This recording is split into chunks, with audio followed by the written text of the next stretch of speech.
On February 22, 2024, at approximately 17:30, a fire broke out in a 14-story luxury residential complex, located in the Campanar district of Valencia, Spain. The rapid spread of the fire, exacerbated by strong winds, building materials and a stack effect, led to the complete destruction of the complex's 138 apartments, trapping some residents inside.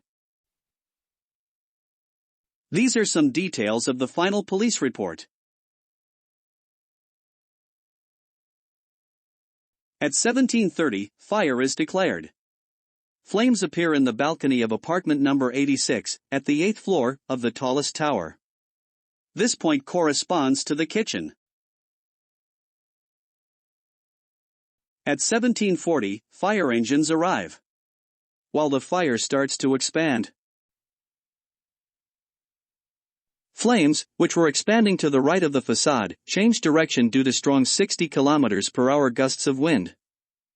During the day, there were strong western winds caused by Storm Lewis.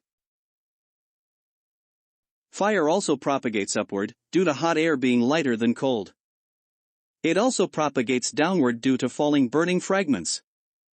Fire starts to enter into the apartments through windows and balcony doors, when high temperatures break the glass panes. Burning fragments pushed by the strong wind propagates the fire to the second tower, starting a new source. 10 people died. Thanks to the quick reaction of the concierge, who risked his life going door-to-door warning neighbors, many lives were saved. Fire started in the kitchen. The surface of the kitchen was 10 square meters. There was no gas, everything was electric. Only plugged appliances, fridge, washing machine and dishwasher. Door and window leading to a balcony. Fire seems to have started on the back of the fridge. A leak of the refrigerant gas isobutane may have been the cause. The leak was probably on the exposed serpentine tubing in the back. The isobutane gas used is flammable. Ignition of the gas may have been caused by an internal fridge contactor spark.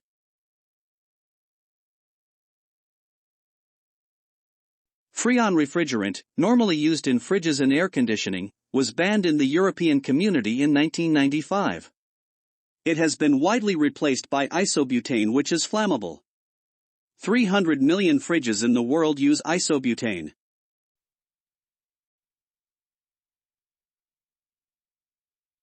Current fridge warning about the flammability risk of isobutane, used as a refrigerant. Cavity insulation consists of a separate cladding made of 2 aluminum plates, with a core of polyethylene insulation. This allows air circulation between the cladding and the facade to cool down the wall.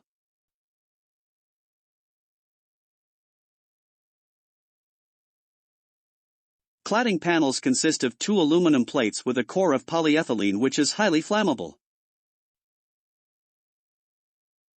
The person living in apartment 86 left home at 7:30 a.m. and left the kitchen door closed. A small leak of the refrigerant gas isobutane, which is combustible, into the air, may have been ignited by a spark within the fridge. High heat generated would cause window glasses to break, releasing the flames outside. The broken windows would allow additional air to enter the room, reinforcing the flames going out. These are some of the factors involved. Cavity insulation facade, with flammable polyethylene cladding panels. Refrigerant gas in the fridge, isobutane, which is flammable. 60 km/h gusts of wind. Possible refrigerant gas leak. Fridge in 10 square meters kitchen, with door closed. Fire started with nobody in the apartment. Window glasses broken by the heat, enabled fire going out, and new air coming in, which reinforced the fire.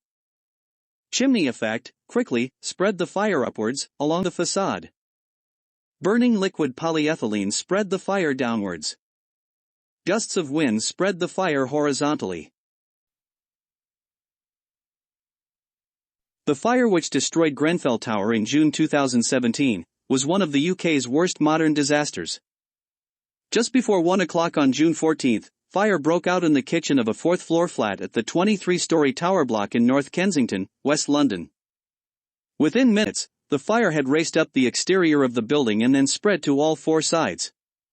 By 3 o'clock, most of the upper floors were well alight. 72 people died.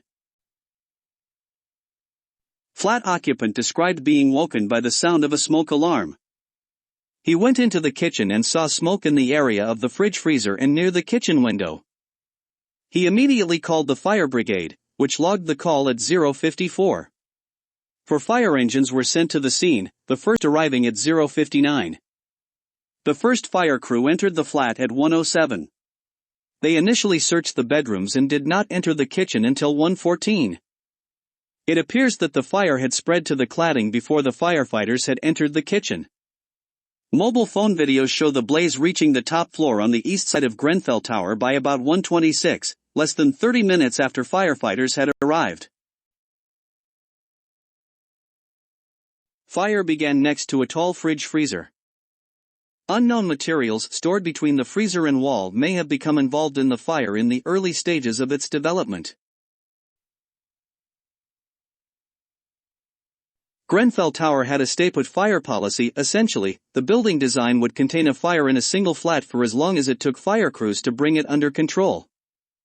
So on the night, many residents were told to remain in their flats by the emergency services, only to become trapped as the fire blazed out of control and thick poisonous smoke spread up the single narrow stairwell.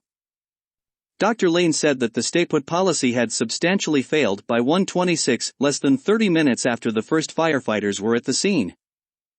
Some people ignored the stay-put advice and made it down the stairs to safety. A total of 65 people were rescued from the building by firefighters. But in desperation, other residents went upwards and sought refuge in flats of friends and neighbors on the upper floors. 24 people died on the top floor of the tower block. By 2:10, multiple internal fires could be seen burning inside the building. At 2:22, fire had spread to the south side of the tower, and by 2:30 it was reported that the eastern side of the building was fully involved in fire. The stay-put advice was finally abandoned at 2:47, when the incident commander gave the order to advise people to make efforts to leave the building. These are some similarities between the two fire disasters. Fire started in a fridge. Fire quickly spread along the whole facade, due to the cavity insulation with aluminum and polyethylene cladding. The emergency service recommended initially to stay put, but they reversed this order when it was impossible to control the fire. The two buildings, when they were built, met all legal regulations. Rules were changed after the Grenfell Tower, but they did not prevent a similar fire from happening again 7 years later. You can read this Grenfell Tower report from the BBC.